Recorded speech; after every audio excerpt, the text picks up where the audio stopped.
बाप लेकीला सोडून आमच्याकडे या, ही ऑफर अजित पवारांकडून शरद पवारांच्या खासदारांना दिली जात असल्याची जोरदार चर्चा राजकीय वर्तुळात आहे। त्यातच अजित पवार आज दिल्लीमध्ये गेलेत, तर उद्या शरद पवार मुंबईमध्ये महत्त्वाची बैठक घेणार आहेत। अचानक या घडामोडींना वेग का आलाय, काय आहेत या सगळ्या मागची गणितं, बघूयात। गेल्या वर्षीच्या 12 डिसेंबरची ही दृश्य। शरद पवारांच्या वाढदिवसानिमित्त अजित पवार शरद पवारांना भेटायला गेले।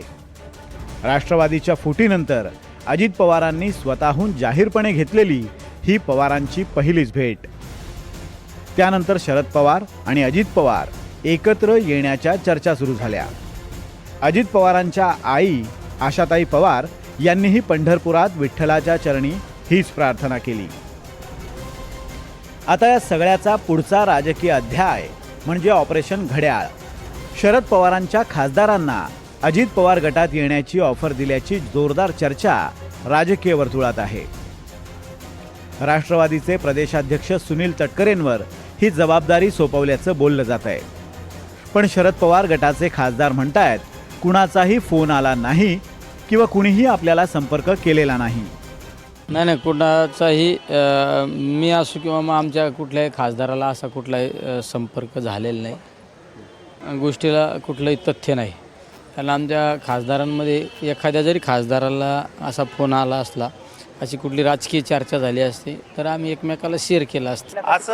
अशी माझ्या दृष्टीने तरी ती माहिती एकदम चुकीची आहे। आम्हाला कुणाला संपर्क, आमच्या 8चे 8 लोकसभेचे खासदार आम्ही एकत्रितरित्या एंटायर सर्वजण एक आहोत, आम्हाला कुणीही कुठेही संपर्क केला नाही असं माझं मत आहे आजच्या क्षणापर्यंत। शरद पवार गटाचे वर्ध्याचे खासदार अमर काळे यांनी मात्र वेगळाच दावा केलाय।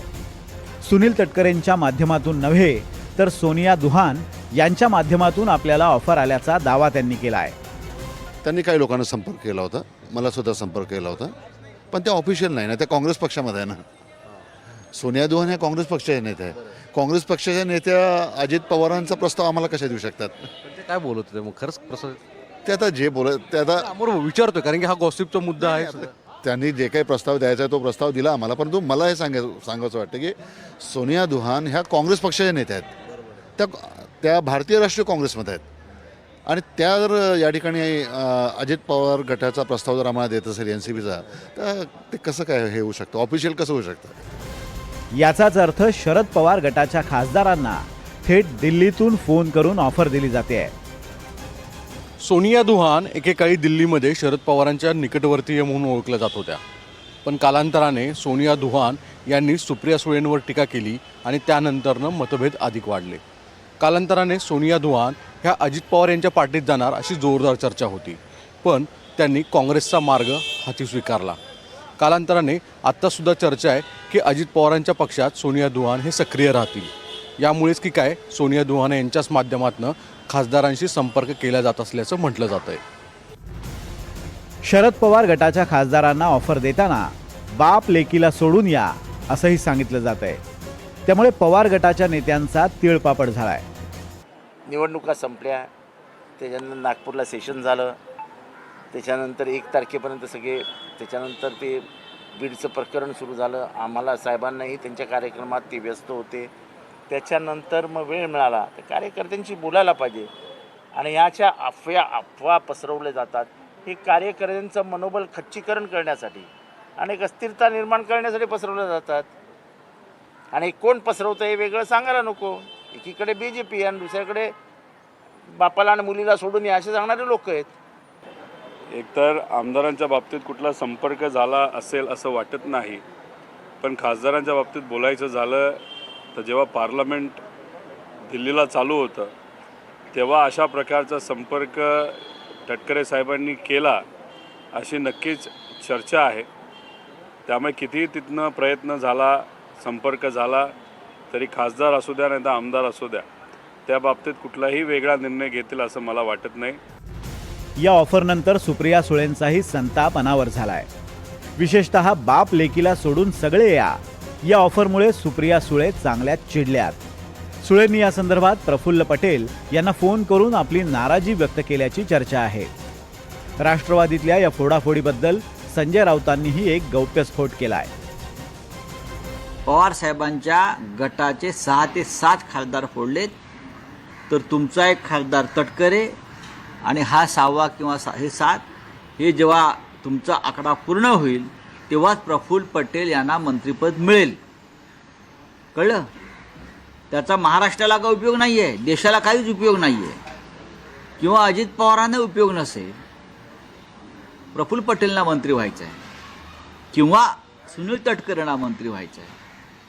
आणि म्हणून पवारसाहेबांचे खासदार फोडण्याचे कसोशीनं प्रयत्न सुरू आहेत. पण हा नीच आणि निर्लज्जपणा आहे. हे सगळं झालं ते 2 राष्ट्रवादीत काय घडतंय याबद्दल. आता हे का घडतंय हे सुद्धा समजून घेऊयात. अजित पवारांच्या राष्ट्रवादीकडे 1 खासदार तर शरद पवार गटाकडे 8 खासदार आहेत. भाजपलाही केंद्रातलं सरकार आणखी मजबूत करण्यासाठी शरद पवारांसारख्या 8 खासदार असलेल्या पक्षाची गरज आहे. भविष्यात 1 नेशन 1 इलेक्शन किंवा वक्फ सारख्या महत्त्वाच्या उद्दिष्टांसाठी मोदी सरकारला खासदारांची भक्कम साथ लागणार आहे. तसंच अजित पवारांच्या राष्ट्रवादीला केंद्रात मंत्रिपद मिळवायचं असेल तर 1च खासदार पुरेसा नाही. शरद पवारांचे खासदार अजित पवारांकडे आले तर प्रफुल्ल पटेलांना मंत्रिपद मिळण्याची शक्यता आहे. तसंच अजित पवारांचं दिल्लीतलं वजनही वाढेल.